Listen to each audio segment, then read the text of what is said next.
That's okay, I'll do your Okay, intro. what we're gonna do is, Nicole's powering up here because of difficulties with our laptop here, but Sylvia's gonna go ahead and take it from here, introduce our speaker today. So I want to welcome our guest speaker this morning, Nicole Fernandez. She currently serves as the Training and Outreach Specialist for the Elder and Dependent Adult Protection Team, EDAP, of San Mateo County. EDAP is a collaboration between San Mateo County's Aging and Adult Service Division, District Attorney's Office, the county's council office, and local law enforcement tasked with preventing and prosecuting elder and dependent adult abuse. Nicole joined EDAP at the end of 2015 after a decade-long career with the California State Legislature, where I met her through the Chamber Connection. Yes. And that is where she specialized in community relations, senior services, veterans, and health policy. She has a BA in political science from San Jose State University. Oops, sorry. No, that's right. So far so good, but I lost my place. Oh, that's it. You're good. Okay. There's really not that. There's not So much more please to the story. welcome my friend, Nicole Fernandez. Woo!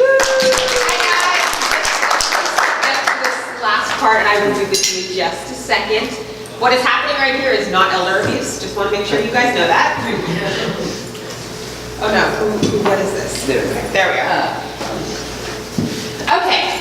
So, do I have to get behind the podium, or can I just You sit can here? do wherever. Is that okay? Cool. Can So- everybody see okay? I'm gonna move. So I want to thank all of you for having me today. I'm actually a returning speaker. I came to speak to this group last year, but I understand that there have been some new bodies and we have some new information around the topic. As Sylvia very kindly introduced me, we met when I worked for Senator Jerry Hill for 6 years, and then I transitioned over to Aging and Adult Services, so I've been there for about 3 years. And I'm a San Mateo County native. I love this county. Thanks for inviting me. Your meetings are really early. FYI, this is really early, but I made it on time. And I'm someone who likes to sleep, so congratulations on getting me up before 8 o'clock in the morning. Okay, so I'm going to be talking a little bit about trends that we're seeing in elder abuse here in San Mateo County. Talk about some of the common signs and symptoms that you might see in friends, loved ones, and who to call. I left some resources back there with Rob, some post-it notes, because everybody loves a good deck of post-it notes, with our 800 number on it for Aging and Adult Services. And then I also left some green postcards that we give to our seniors when we give presentations on this topic. Most folks don't know that Adult Protective Services exists, and we want to raise awareness of the fact that older adult abuse does exist. It's not your fault, and there are resources out there for you. So please take some of those postcards. We have them in a plethora of languages. I can get it to you in Spanish, in English, in Tagalog, in Chinese, in our county. We're working on getting them translated to other languages, but please just see us as a resource and feel free to call me if you need assistance. Great. So let's define the populations we're going to be talking about today. These are the definitions according to the California State Welfare Code. An elder is anybody residing in the state of California over the age of 65. My nota bene is whether they're documented or undocumented, we're going to assist them. So regardless of legal status. A dependent adult is someone between 18 and 64 that has certain mental issues or physical disabilities that prevent him or her from making decisions in their own best interest or protecting him or herself from external challenges. Abuse of an elder or dependent adult, which we will go into, the definition is, it includes things like physical abuse, neglect, financial abuse, basically a deprivation of care or physical physical abuse or physical harm by someone who's in charge of you or has custodial care of you. And a caretaker is someone who steps in to care for someone who cannot care for themselves. How many of you have heard the term silver tsunami? Have any of you heard of that term before? Yes. Okay. The National Center on Elder Abuse estimates that there are about 40 million Americans living over the age of 65 right now. But that number is trending upward because the baby boomers are reaching Medicare age about now. So it is estimated by the year 2040, 2050, which is in less than less than 20 years, that number is going to double to about 80 to 90 million Americans over the age of 65. So it means service providers and government and city planners and medical care, we all have to prepare for the oncoming silver tsunami. It's also important to note that San Mateo County is a great place to raise a family, but it's also a great place to age, as you know. So it's important to note that San Mateo County is actually trending older than the rest of California as a whole. So whereas San Mateo County's population over 65 is 14%, while the rest of California is 11%. And the 85 plus population grew 51% faster in San Mateo County than it did in California between 2000 and 2010. And the retirement age population in San Mateo County grew 50% faster than the rest of California between 2000 and 2010. So we are going to have a very wise and experienced county. We also serve another population at Aging and Adult Services, and that is folks with developmental disabilities, legally term dependent adults in the state of California. And it's estimated that there are about 1 in 5 Americans has some sort of disability, with about 140,000 residents in San Mateo County having some sort of disability. About 5,000 to 6,000 of those are estimated to be developmentally disabled. Most of them are served by a caregiver and live in a variety of situations, such as a nursing home, board and care facilities, at home, or in the community, institutional. There's a variety. Does anybody recognize this handsome gentleman? Mickey Rooney. Yes. Does anybody have a favorite movie with him in it? Favorite song he sang? Mine is National Velvet. I used to watch it with my grandmother. That's a good one. Okay. So, we're delving a little, we're going to delve a little bit into the topic of elder abuse. Why did I include him in this slide deck? Because he's been abused as an adult. You've heard this before, haven't you? So yes, that is true. Mr. Rooney he passed away about 5 years ago, and he's our nation's most famous victim of elder abuse. He testified in Congress about what it was like a few years before he died. He testified in Congress about what it was like to be a victim of financial abuse, the emotional ramifications. And he was abused by people who were closest to him. Mm-hmm. By the end of his life, he had a restraining order against his wife, his last wife, and he had a son who had financially exploited him. So he was living in the basement of one of his children's homes, and his son had used his savings to buy multiple houses over Southern California. So he was he was destitute, and he had some challenges. And so if it can happen to a world famous Oscar-winning actor, it can truly happen to anybody in our community. And I will tell you that it can happen to anybody in our community because every year we received approximately 1,700 reports of elder abuse and dependent adult abuse last year. And that number keeps trending upward. We can't really explain why. I've been employed with Aging and Adult Services for a few years now, so we've actually started doing a focused initiative on outreach and raising awareness of elder abuse. So we don't know if more cases are occurring or if more people know how to identify it and call us and realize their responsibilities to call us. But it is happening. It happens across every demographic, gender, ethnic background, so it can truly happen in any situation. We receive reports from East Palo Alto to Hillsborough to Daly City every day. The state of California recognizes these types of elder abuse, and I just wanted to make sure that you knew what they were. When you typically think about the word abuse, you're going to think about the blue box. Physical abuse, hitting, kicking, punching, slapping. There's also sexual abuse of the senior, which includes engaging in a sexual act with someone who cannot consent or does not consent to participate. This may also include photography. There has been a trend recently of folks with dementia being photographed or Snapchatted in sexually suggestive positions, sexually oriented positions, or having them repeat things that are supposed to be jokes that are sexually oriented. That is abuse because they don't recognize what they're saying. So if you ever see something like that, please do call the authorities.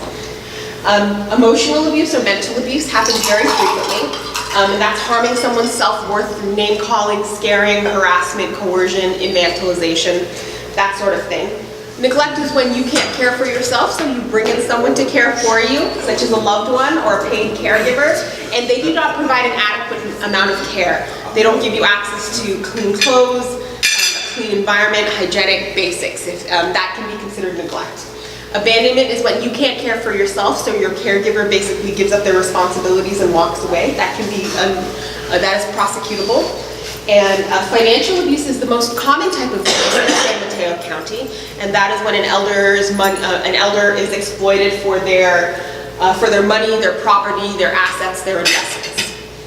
Any questions at this point? Yeah. Yes. What about verbal? Yeah, that falls under the emotional category. File a claim against them. File a claim against them. No, you're the one that does it. You started this morning. All right, I have a question. Does it count when one elder abuses another elder? Sure does. There's an 800 number in the back. Please call if you feel that you are being They do victimized. this all every Friday. Should I report them? It is up to you.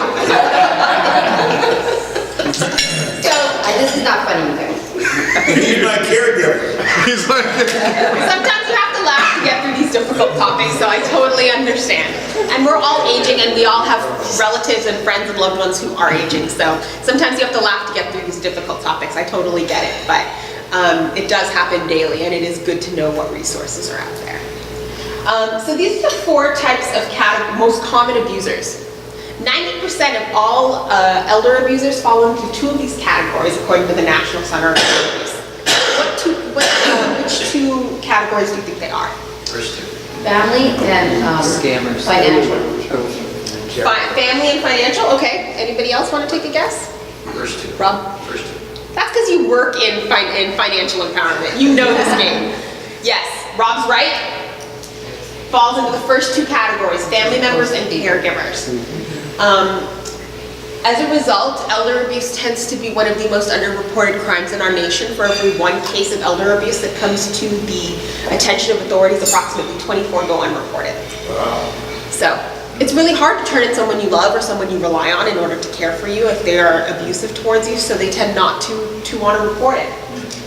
The last 10%, again, Rob knows what's up, pertain to financial abuse, which is scammers and thieves who con their way into accessing an elder's money.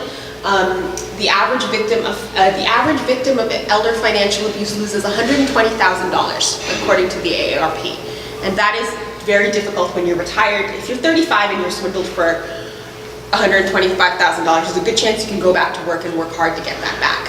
At 65 or 70 or 80, that's your retirement. That's what you were going to use to live for the rest of your life. That's really hard to come back from. So scammers and thieves, and then unethical financial industry representatives. So folks who maybe sell products to elders that they don't quite understand what they're buying, or lie to them about what they're trying to sell. Sometimes they can be categorized as folks who maybe timeshares or things that are unnecessarily complicated to folks who may not understand the investment that they're making. Can I ask a question? Yeah. So the scammers, so those calls that come in like from the IRS. Yep.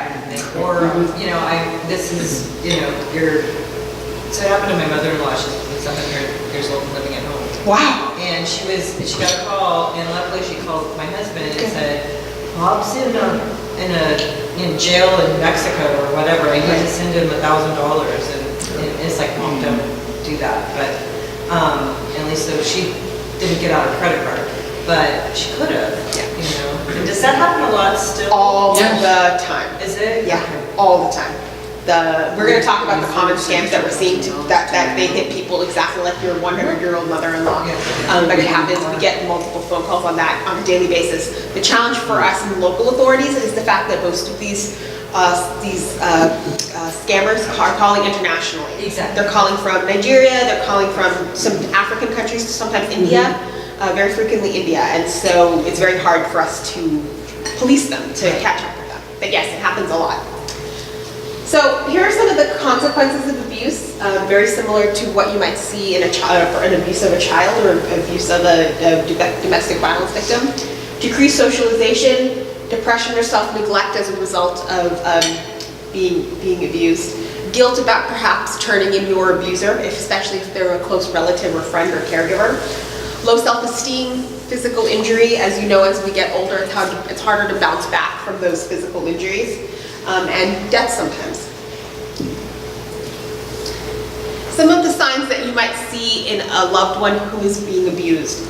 And it's important to take into consideration that if you see any of these signs happening multiple times over the course of a year, that might be a sign. So if you see many of these signs happening together and they happen frequently over and over again, that might be a sign for you to step in. We always encourage you, even if you've seen it one time is all it takes, but if you see something that just isn't sitting right and it happens multiple times, please give us a call and talk to somebody.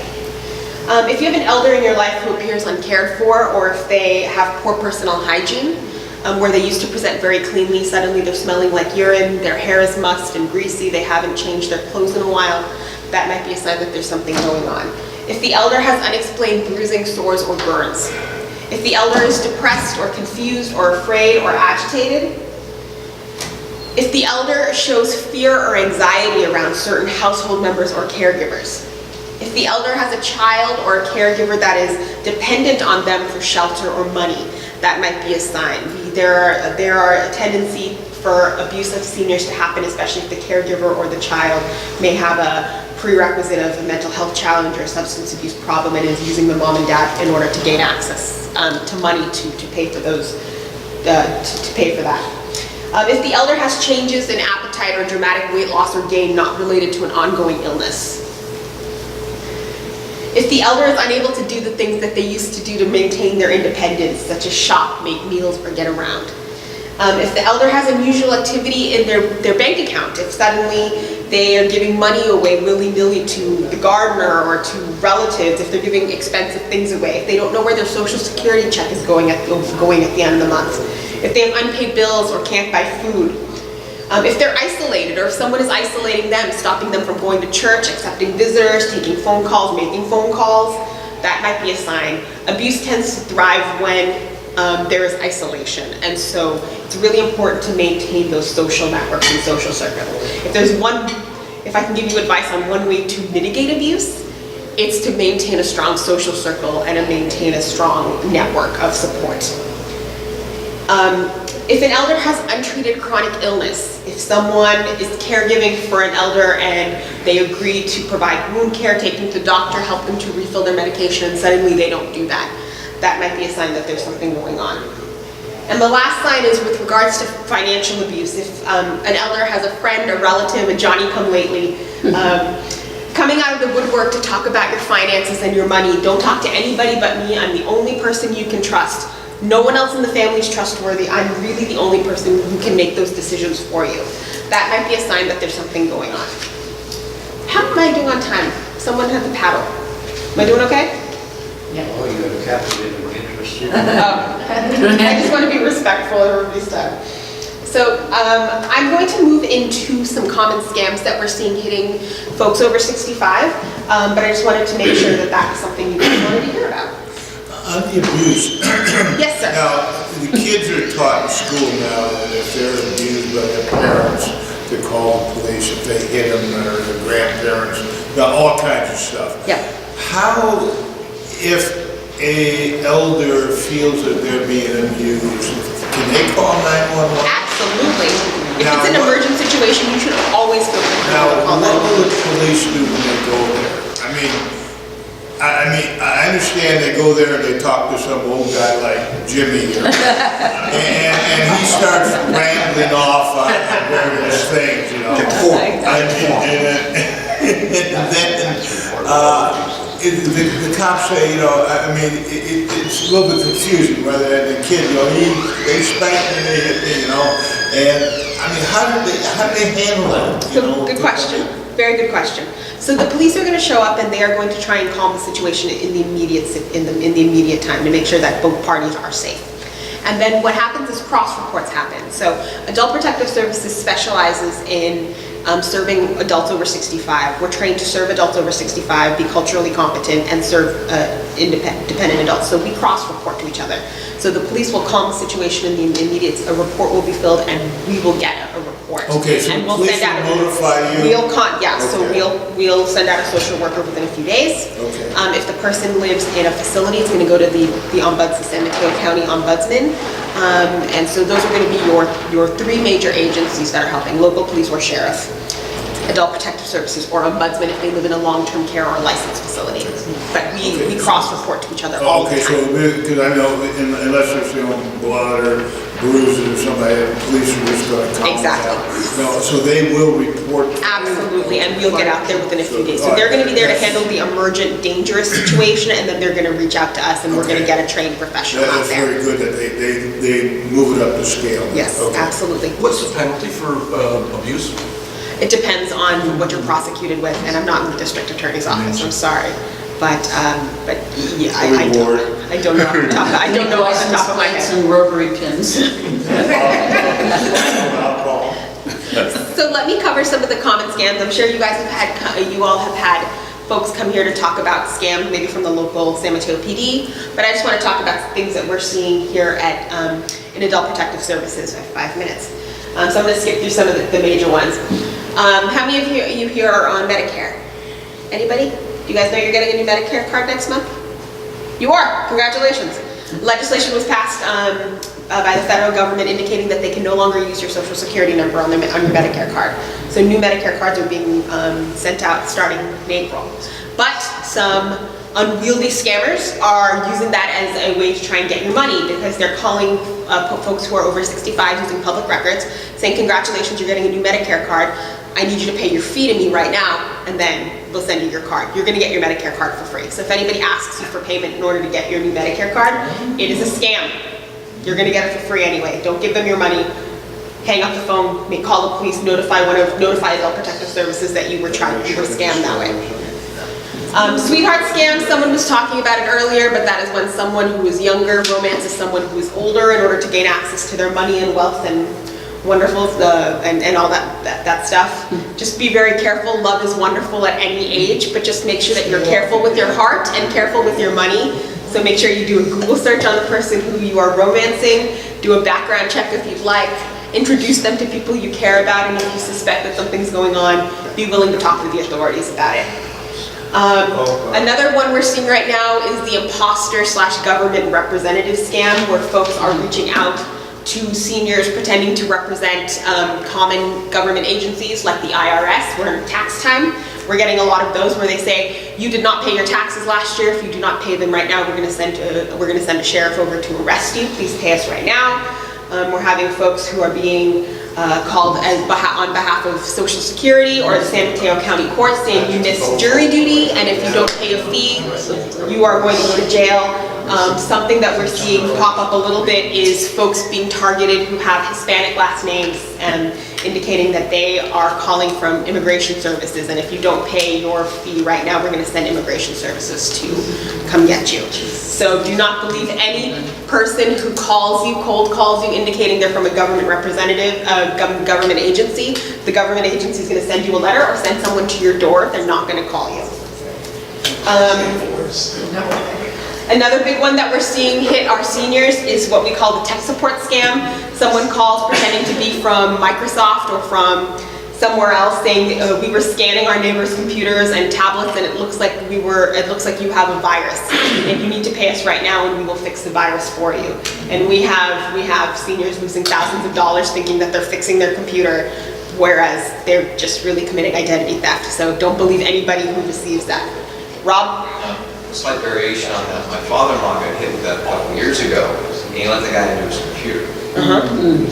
Yep. So I had to think about it afterwards and called my wife, one of his daughters, and she said, unplug it, we're going to get you a computer. He was in the computer. Yeah, right. That happens all the time. The last one I'm going to cover is the grandparent scam / I'm stuck abroad scam. That is when a senior is called and someone pretends to be a younger relative or a friend who's stuck abroad. I got robbed, I got arrested, I need money to fly home, I need money to get a visa, can you please help me? And I need you to wire me money or I need you to give me your credit card number so I can get that. It's shady business, never believe anybody who contacts you like that. Make contact with the person who they're claiming to be, make sure they're okay, then call the police or just shut it down however you can. And the last one I'm going to speak to very quickly is called the asset recovery programs. Folks who have been scammed are added to a list and these scammers sell lists to each other. So when you have been scammed, they're smart. When you have been scammed, another scammer will call you back and saying, we heard that you lost some money to one of these shady deals. If you give me some money, we'll get you your money back for you. And it happens the shame and indignity, right? You're afraid of your kids finding out about you being scammed and taking away your financial independence, or the shame of having been taken advantage of. So we have folks who have actually been scammed twice. And if you have been a victim of a scam, it's not your fault. Please call the authorities, the police, Adult Protective Services, and we are happy to help. So I am going to respectfully skip. I'm just going to skip forward and just let you know that if you suspect that someone in your life is being abused or taken advantage of financially, please know that there are resources out there. Adult Protective Services wants to help. It's what we do. That's our phone number. Any phone call that comes into us is 100% confidential. No one will ever know you called. We're also a resource line, so if you have an older parent or if you yourself are aging and you want to know about a service in our community, give us a call, and we have social workers on the line who would be willing to talk to you about nonprofit partners and services that we have in-house. And don't forget, she left some literature back there, and I don't know if we can stay a little bit if anybody has any questions. I'm gonna have you draw our lucky winner. Thank you, guys. Thank you. Okay.